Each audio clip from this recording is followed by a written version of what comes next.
Ziua! Suntem în 24 decembrie, spre după amiază, cald, bine. Albinuțele au ieșit la un zbor de curățenie, am scos capacele pentru a se ventila, se usca umiditatea, nu prea multă, dar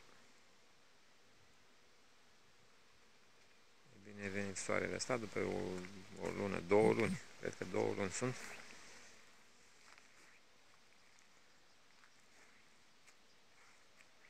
E primul zbor de curățenie după 2 luni aproximativ. Stau bine, în general.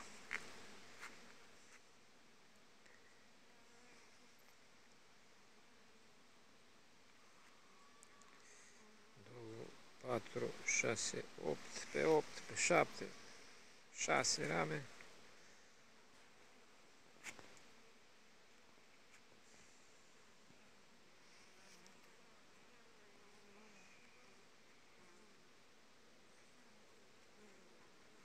Bine este.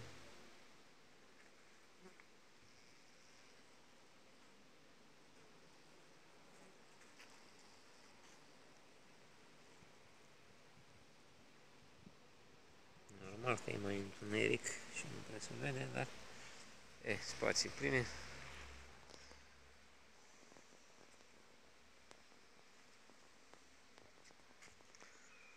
Anul trecut am avut o zi la fel de frumoasă, imediat după Crăciun, a 4-a zi. Astăzi, Doamne, Doamne, a dat o zi mai frumoasă înainte de Crăciun, în ajunul Crăciunului.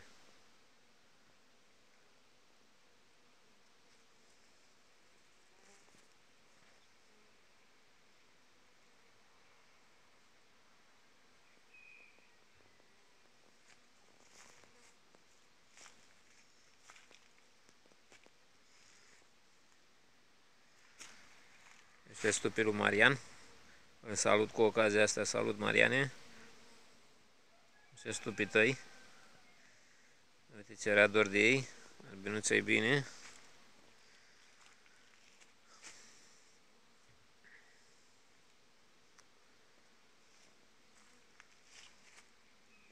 Te așteaptă să vii acasă la primăvară. Dar nu cred. Stai acolo, strânge bani. Și mai vedem.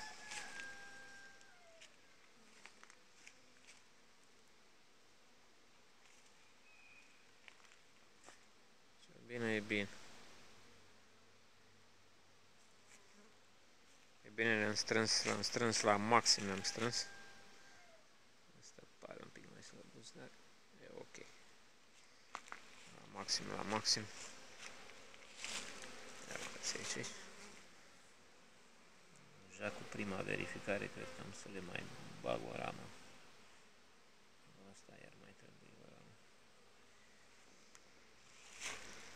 Ai verificat deja, m-am uitat, are suficient. La jumătatea lui februarie începem cu stimulările, dar mai vedem. Iarna de acum trebuie să vină.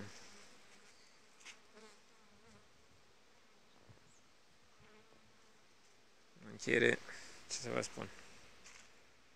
Vă urez sărbători fericite, Crăciun fericit lângă cei dragi. Un an nou bun, mai bun decât cel care se încheie. Sănătate, că e mai bună decât toate.